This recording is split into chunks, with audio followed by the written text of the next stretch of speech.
झांसी में बीती रात देखने को मिला दर्दनाक सड़क हादसा, जहां सड़क किनारे खड़े ट्रक में जा टकराया घूमने के लिए निकले 2 होटल कर्मचारियों का ऑटो। हादसा इतना जबरदस्त था कि 13 वर्षीय रानू राजा की मौके पर ही हो गई मौत, जबकि उसका साथी अब्बू गंभीर रूप से हो गए घायल, जिसे मेडिकल कॉलेज से ग्वालियर के लिए किया गया रेफर। दोनों बबीना में एक होटल पर करते थे काम और छुट्टी के दौरान ऑटो से घूमने आ रहे थे झांसी। तभी प्रेमनगर थाना क्षेत्र अंतर्गत हसारी के पास हो गया हादसा। पुलिस ने शव को पोस्टमार्टम के लिए भेजकर मामले की जाँच कर दी शुरू। ललितपुर में LUCC घोटाले के मुख्य आरोपी रवि तिवारी को मुख्य न्यायिक मजिस्ट्रेट की अदालत से मिल गई है जमानत। रविवार को जेल अधीक्षक शिवमूरत सिंह ने बताया कि गुरुवार को उसे जिला कारागार से कर दिया गया है रिहा। रवि तिवारी करोड़ों रुपए के घोटाले और गैंगस्टर मामले में है मुख्य आरोपी। जालौन में आवारा कुत्तों का बढ़ गया है आतंक, जहां रविवार को कौच कोतवाली क्षेत्र के महेशपुरा रोड स्थित गिरवर नगर में एक पागल कुत्ते ने राह चलते लोगों पर बोल दिया हमला। इस हमले में एक महिला सहित 9 लोग हो गए घायल। घटना के बाद पूरे क्षेत्र में फैल गई दहशत। घायल दयाशंकर ने बताया कि अचानक राहगीरों पर झपट रहा था कुत्ता और उन्हें बना रहा था अपना निशाना। हमले से चीखते चिल्लाते हुए जान बचाने के लिए भागे लोग, लेकिन तब तक कई लोग कुत्ते का बन चुके थे शिकार। प्राथमिक उपचार के बाद डॉक्टरों ने 6 लोगों की गंभीर हालत को देखते हुए उन्हें जिला अस्पताल उरई के लिए कर दिया है रेफर। फिलहाल मौके पर पहुंचकर उक्त कुत्ते की तलाश में जुटी है नगर पालिका की टीम। महोबा जिले के पनवाड़ी थाना क्षेत्र में रविवार दोपहर झांसी मिर्जापुर हाईवे 339 पर हो गया एक सड़क हादसा, जहां भरवारा गांव के पास 3 वाहनों की टक्कर में एक बाइक सवार युवक की मौके पर ही हो गई मौत, जबकि उसके चाचा सहित 2 अन्य लोग गंभीर रूप से हो गए घायल। एक तेज रफ्तार पिकअप, एक कार और एक मोटरसाइकिल के बीच हुई यह दुर्घटना। पिकअप और कार की भिड़ंत के दौरान सामने से आ रहे बाइक सवार चाचा भतीजे भी आ गए इसकी चपेट में। टक्कर इतनी भीषण थी कि एक दूसरे में बुरी तरह से फंस गए वाहन। हादसे में बाइक सवार पुष्पेंद्र की घटनास्थल पर ही हो गई मौत, जबकि उसके चाचा मुन्ना और कार चालक दीपेंद्र गंभीर रूप से हो गए घायल, जिन्हें तत्काल अस्पताल में कराया गया है भर्ती। झांसी में एक युवक ने कार से कुचल दिया कुत्ता। सड़क किनारे खड़ी लाल रंग की कार के आगे बैठा था कुत्ता। तभी आया युवक और लॉक खोलकर बैठ गया ड्राइवर सीट पर। फिर उसने कुत्ते के ऊपर से निकाल दिए कार के दोनों पहिए, जिस पर दर्द से तड़पता रहा कुत्ता, लेकिन युवक 2 महिलाओं को कार में बैठाकर हो गया फरार। बाद में दर्द से तड़प रहे कुत्ते को मोहल्ले के लोगों ने क्लिनिक में कराया भर्ती, जहां इलाज के दौरान उसकी हो गई मौत। 18 नवंबर की यह घटना, जिसका CCTV फुटेज अब आया है सामने। नवा थाना क्षेत्र के कम्बल मिल कॉलोनी की यह घटना। पुलिस पूरे मामले की कर रही है जांच। जालौन के चुरखी थाना क्षेत्र में 26 वर्षीय अर्चना की विषाक्त पदार्थ के सेवन से संदिग्ध परिस्थितियों में हो गई मौत। एक और मायके पक्ष ने जेठ और उसके बेटे पर जमीन हड़पने के लिए हत्या का लगाया है गंभीर आरोप। वहीं ससुराल पक्ष से तनाव में उठाया गया बता रहे हैं गलत कदम। 2023 में पति राघवेंद्र की सांप के काटने से हुई थी मौत, जिसके बाद से अपने जेठ के साथ रह रही थी वह। दुखद बात यह है कि कुछ समय बाद उनके एक पुत्र और एक पुत्री की भी संदिग्ध परिस्थितियों में हो गई थी मौत, जिससे मानसिक रूप से काफी टूट चुकी थी वह। शव को पोस्टमार्टम के लिए भेजकर पुलिस पूरे मामले की कर रही है जांच। टीकमगढ़ में SIR सर्वे का कार्य है जारी। इस कार्य में तेजी लाने के उद्देश्य से बीती शाम कलेक्टर विवेक श्रोतीय ने कलेक्ट्रेट सभाकक्ष में एक बैठक की अध्यक्षता। बैठक में कलेक्टर और जिला निर्वाचन अधिकारी विवेक श्रोतीय ने जनप्रतिनिधियों, स्वयंसेवी संस्थाओं और शहर के लोग से SIR कार्य में सहयोग पर की चर्चा। विशेष रूप से विधानसभा 43 टीकमगढ़ के नगरीय क्षेत्र में कार्य की प्रगति और सहयोग पर किया गया विचार विमर्श। कलेक्टर ने सभी राजनीतिक दलों से गणना पत्र BLO के पास जमा कराने में सहयोग करने का किया आग्रह। उन्होंने मतदाताओं से की है अपील कि वे गणना पत्रक भर कर जमा करने के लिए 4 दिसंबर का ना करें इंतजार। गणना पत्रक जल्दी से BLO को जमा कराना है प्राथमिकता, ताकि 100% पूरा हो सके डिजिटलाइजेशन का कार्य। निवाड़ी के ओरछा में श्री राम विवाह पंचमी महोत्सव के मद्देनजर जिला दंडाधिकारी जमुना भिड़े ने भारी वाहनों की एंट्री और पार्किंग का लगा दिया है प्रतिबंध। 23 नवंबर की रात 11 बजे से 26 नवंबर की रात 12 बजे तक जारी रहेगा यह प्रतिबंध। लाखों श्रद्धालुओं की संभावित भीड़ और सुगम यातायात व्यवस्था बनाए रखने के लिए लिया गया है फैसला। झांसी में मूंगफली के बोरों के नीचे दबने से एक महिला की हो गई मौत। कोतवाली थाना क्षेत्र के पंचवटी कॉलोनी की रहने वाली थी 65 वर्षीय कुसुमा, जो भोजला मंडी में आरती की दुकान पर करती थी साफ सफाई। रोजाना की तरह वह बीते 17 नवंबर को दुकान की कर रही थी सफाई, तभी उनके ऊपर गिर गए मूंगफली से भरे 4-5 बोरे, जिससे उनकी गर्दन की टूट गई थी हड्डी, जिन्हें गंभीर हालत में मेडिकल कॉलेज में कराया गया था भर्ती। यहाँ उनके बीते 1 सप्ताह से चल रहा था इलाज। इसी दौरान रविवार को उन्होंने तोड़ दिया दम। शव को पोस्टमार्टम के लिए भेजकर मामले की जाँच में जुटी पुलिस। सागर में मुख्यमंत्री डॉक्टर मोहन यादव ने किसानों के लिए घोषणा करते हुए कहा कि इस साल से 2600 रुपए प्रति क्विंटल MSP पर गेहूं की जाएगी खरीदी।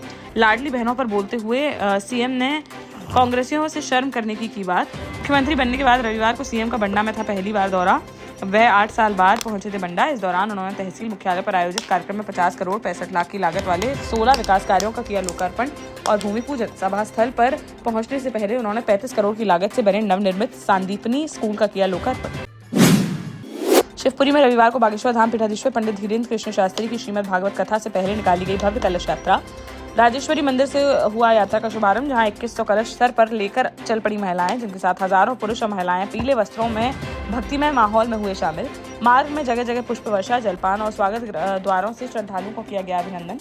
कुछ स्थानों पर जेसीबी से भी की गई पुष्प वर्षा। श्रद्धालुओं की भारी भीड़ के बीच कई महिलाओं के सोने के मंगलसूत्र और चेन चोरी की घटनाएं आई सामने। झांसी में बीजेपी के जिला मंत्री की बड़ी मुश्किलें, जहां बीजेपी जिला मंत्री हनी साहू समेत 8 लोगों पर बड़े गबन के आरोप में बबीना थाने में दर्ज हुआ मुकदमा। समिति की 25 लाख रुपए की एफडी राशि गलत तरीके से निकालने का है आरोप। लगभग 3 लाख की जमीन को 27 लाख में खरीद कर किया गया फर्जीवाड़ा। विद्यालय प्राचार्य कामिनी झा व लिपिक राहुल साहू भी हैं शामिल। बैंक प्रबंधक भी की मिलीभगत से निकाल ली गई एफडी की रकम। एफआईआर दर्ज करते हुए पुलिस ने मामले की जांच की शुरू। जालौन जिले के कालपी कोतवाली क्षेत्र में बीती देर रात एक सड़क हादसे में 28 वर्षीय युवक पारस सिंह परमार की हो गई मौत। ग्राम सांझापुर निवासी पारस को एक अज्ञात वाहन ने बैरई हररायपुर मार्ग पर मार दी टक्कर। वह अपने भांजे अजय सिंह की शादी में शामिल होने जा रहा था निपनिया स्थित गेस्ट हाउस, तभी रास्ते में हो गया यह हादसा। पारस खेती किसानी कर अपने परिवार का करते थे भरण पोषण। वे अपने गाँव से आगामी प्रधानी चुनाव की भी कर रहे थे तैयारी, लेकिन अचानक हुए इस हादसे से परिवार में मच गया कोहराम। शव को पोस्टमार्टम के लिए भेजकर आरोपी चालक की तलाश में जुटी पुलिस। महोबा के पनवाड़ी थाना क्षेत्र अंतर्गत जखा गांव में बीती रात अज्ञात चोरों ने आधा दर्जन मकानों को बनाया निशाना। पीड़ित परिवारों की अनुपस्थिति में चोर 3 घरों में से सोने चांदी की जेवरात, तांबे पीतल के बर्तन, 2 बोरी ज्वार और नकदी लेकर हो गए रफूचक्कर। वहीं अन्य 3 घरों में चोरों ने चोरी के इरादों से तोड़े ताले, लेकिन नहीं हो पाई चोरी। घटना की सूचना पर मौके पर पहुंची पुलिस और घटनास्थल का निरीक्षण करते हुए अज्ञात चोरों की तलाश की शुरू। झांसी के महारानी लक्ष्मीबाई मेडिकल कॉलेज में रविवार को रेजिडेंट डॉक्टर एसोसिएशन के अध्यक्ष पद के लिए हुए चुनाव। मुकाबले में 57 सीट लेकर डॉक्टर जसप्रीत सिंह जीत गए चुनाव, जबकि 33 वोट लेकर दूसरे नंबर पर रहे डॉक्टर अर्जुन मिश्रा। मतगणना के बाद चुनाव अधिकारी ने जैसे ही रिजल्ट किया घोषित, तो डॉक्टर जसप्रीत सिंह के गुट के जूनियर डॉक्टरों में दौड़ गई खुशी की लहर। इसके बाद डॉक्टर आदित्य बंसल को चुना गया उपाध्यक्ष।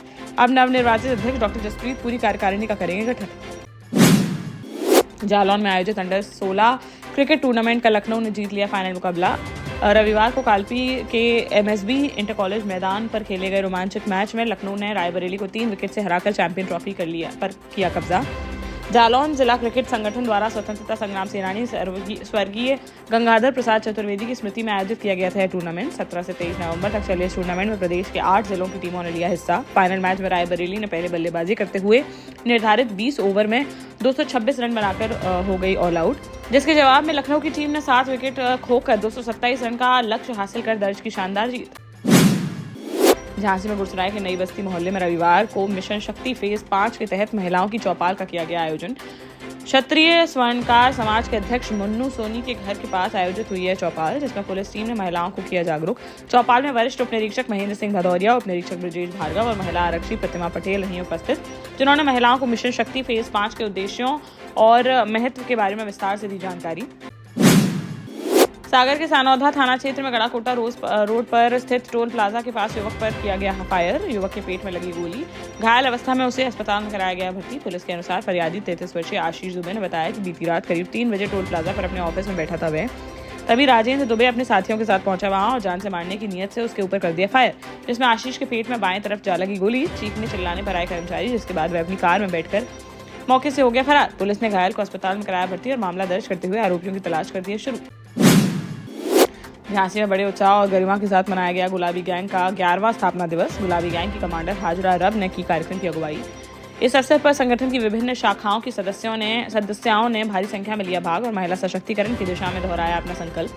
कार्यक्रम में मुख्य अतिथि के रूप में समाजसेवी डॉक्टर संदीप सरावगी रहे उपस्थित, जिन्होंने सभी महिला सदस्यों को वितरित किए कंबल और संगठन के कार्यों की सराहना। डॉक्टर संदीप ने अपने संबोधन में कहा कि समाज में महिला शक्ति का एक सशक्त प्रतीक बन चुका है गुलाबी गैंग। वर्षों से अत्याचार के विरुद्ध आवाज उठाने, महिलाओं को सुरक्षा और सम्मान दिलाने तथा समाज में जागरूकता फैलाने का सराहनीय कार्य कर रहा है यह संगठन। इस दौरान गुलाबी गैंग की कमांडर हाजरा रब ने कार्यक्रम में डॉक्टर संदीप सरावगी की भूरी प्रशंसा। बोली, गुलाबी गैंग के हर कार्यक्रम में उनका सहयोग हमें नई ऊर्जा करता है प्रदान।